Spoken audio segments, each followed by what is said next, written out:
beef, salt, water. That is all I eat. I guess I also have green tea, so green tea is like, it's my luxury. It's my muse. Like, that green tea and spring water. Like, I'm very particular about my water because I can only have beef, salt, and water. So, that water is spectacular water. It's really, really good water. So, I'm just saying it like that because it's funny, but it is genuinely just very good water. It's crazy, like, looking back at my life, and I'm like, I really can just eat, like, beef, salt, and water. I didn't always used to be this sensitive to dietary stimuli.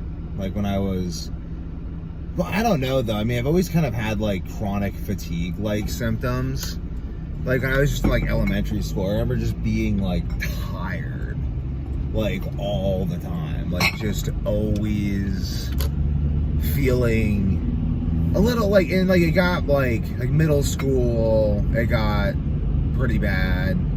And then I had, like, depression issues in middle school. I think were largely, like, dietary and stuff. In middle school is when I really, like, the insomnia, like, kicked off. And, so yeah, middle school, but I started lifting around middle school, and I started drinking lots of tea around middle school, and I went on keto, and I started trying different diets around then. That's why I noticed diet had a massive impact now. I felt like I went gluten-free, got rid of gluten and everything. Excuse me. Went on the bulletproof diet, did a bunch of stuff like that. And that was all very, very useful and beneficial and stuff. I think pornography, like I haven't watched pornography in ages now, like, thank God, but like pornography is also really bad for mental health.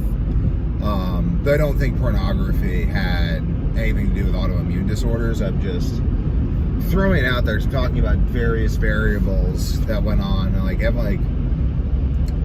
pornography, very, very addictive, and just makes you feel like shit. So I'm very glad that I don't watch pornography, and feel bad for all the kids out there who are exposed to pornography via the internet, 'cause it's just everywhere. So you have to talk to your kids about porn, like that is, let them, just because it's everywhere, like they're gonna come across it. Like, even if they're not looking for it, they're gonna come across it. But anyway, that's not what this video is about. But the point is, like middle school, felt pretty shitty, started doing dietary stuff, felt better, but like that ultimately didn't last long, because by the time I was like 16, I was already feeling pretty terrible from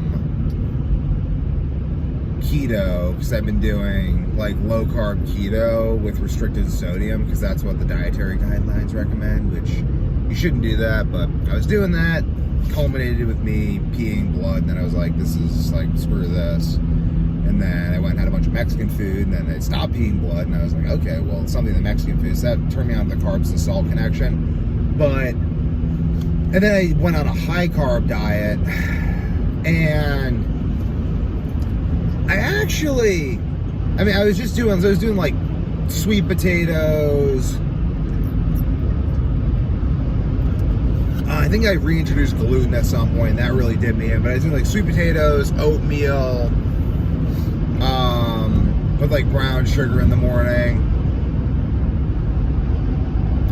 I'm like thinking about it now, and like I'm kind of worried like what that would do. I think alcohol was why I got the 2 cavities, though. I think that was just alcohol, because like I haven't gotten cavities since then. I think I was consuming raw liver in small quantities as well then, because of Jack LaLanne. So I think that really helps protect against cavities. I think alcohol is like terrible, but soda and alcohol are the only 2 things that ever given me cavities.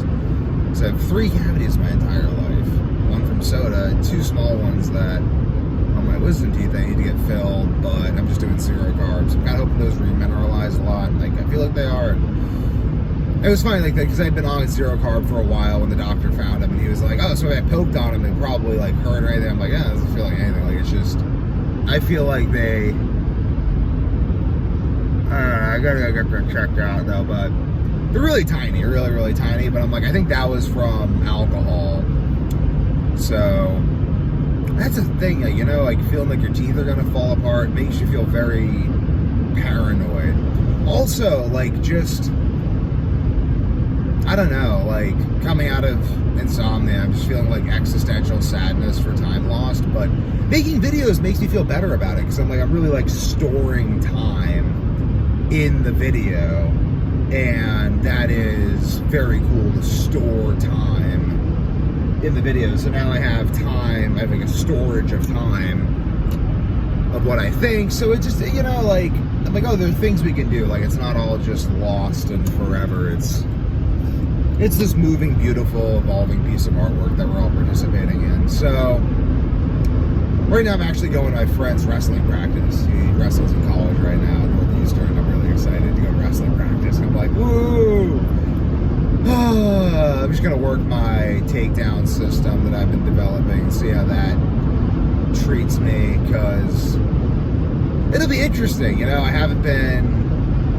did do some rounds with my brother, who's like last week, and he's a monster beast. So if I can go with him, I mean, I say he's a monster beast, like I train him, so like he's just me, but if I didn't have insomnia, without as much trickery, but with willpower and focus to compensate. So he's like whereas I like to try to like out trick people, he's just like he's just like brute force all the like his literally like my style of like grappling you could call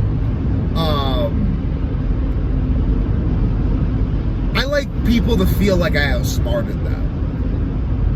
My brother likes people to feel the structural integrity of their body failing. He's just a monster. Like, and I taught him Scarfold, so cracking my neck instinctively thinking about it. So I'm quite confident that I'm not going to get murdered. I'm also me, so like I'm never going to get murdered, because I was like in way worse shape when I did that tournament that I had clips of on my YouTube channel. I like got that guy in the rear naked, so I'll be fine. But it's just interesting because I haven't wrestled in forever, so I'm just like, okay, I'm fresh meat in a room full of like 20-year-olds who want to beat up people for fun. So it's good times. Okay, so I'm on my way there, but like as I'm coming out of insomnia, like I feel a lot of like anger and frustration. Feel a lot of anger and frustration, because I'm just like, wow, like my brain really did not work for like a year, and then like years before that I was just tired. Like I was just tired all the time, and then my health kept getting worse and worse, and then just boom, not sleeping. I'm like, okay, well, at least I kind of know how that goes down now, so I have really good understanding of how that goes down. But yeah, beef, salt, water. I think when I have to reincorporate other things from carnivore, I'll do like protein fasting and raw milk, raw honey, that kind of stuff. But yeah, I really don't like the idea of my teeth falling apart, because once these go, your jaw starts going.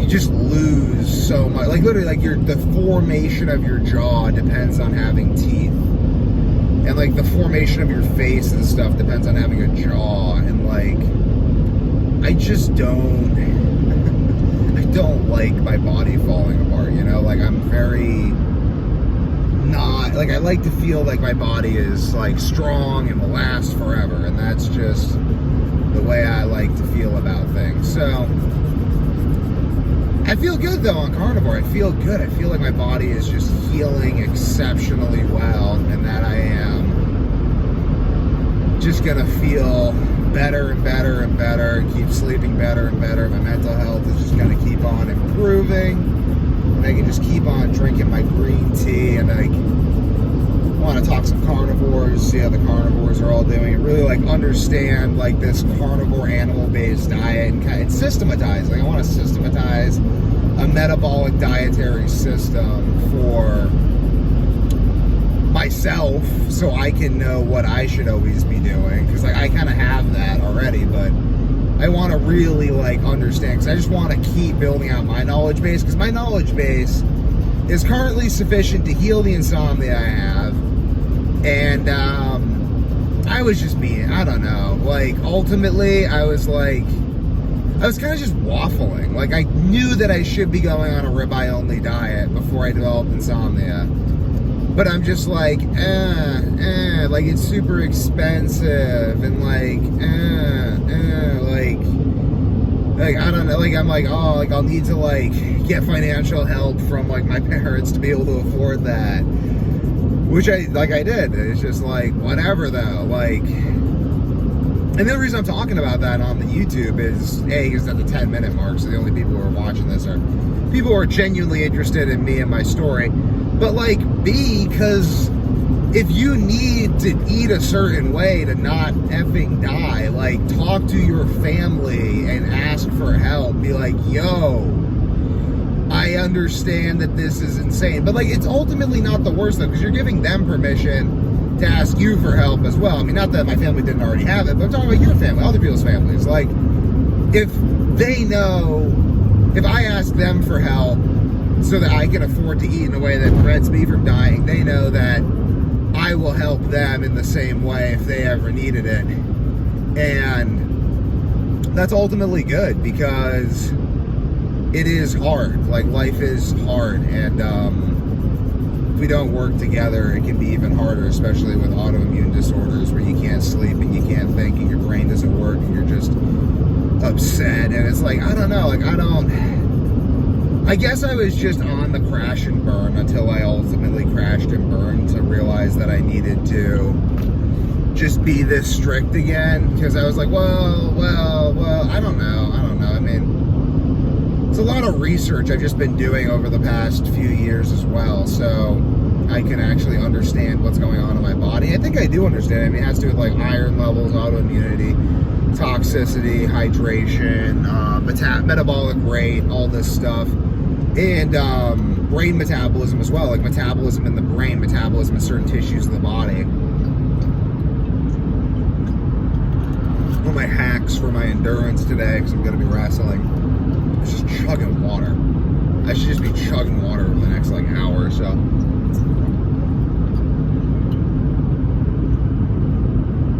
Yeah, I'm not gonna take the cap off. Put the cap back on. I need to drink a lot of this water. I'm gonna be wrestling some monsters in approximately an hour and 30 minutes, so they're gonna be working me.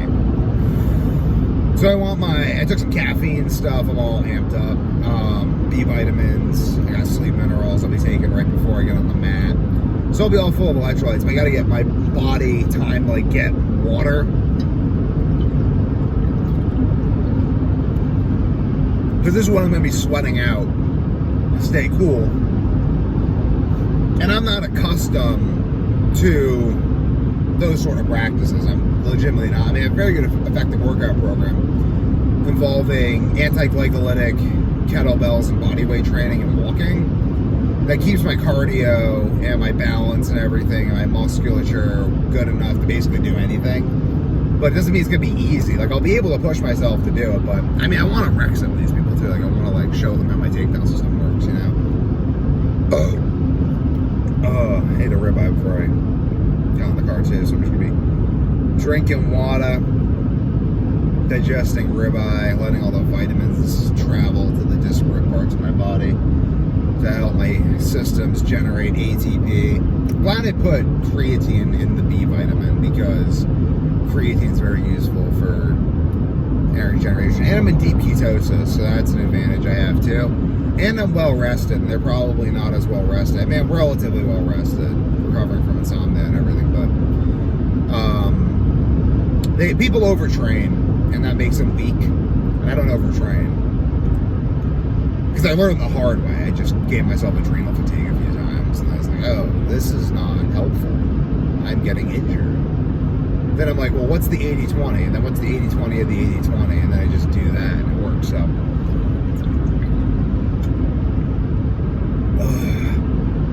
part of the 80-20 of endurance is just hydration. So I mean, I already have the foundation there because, like, I'm not out of shape by any stretch of the imagination. I'm just out of training.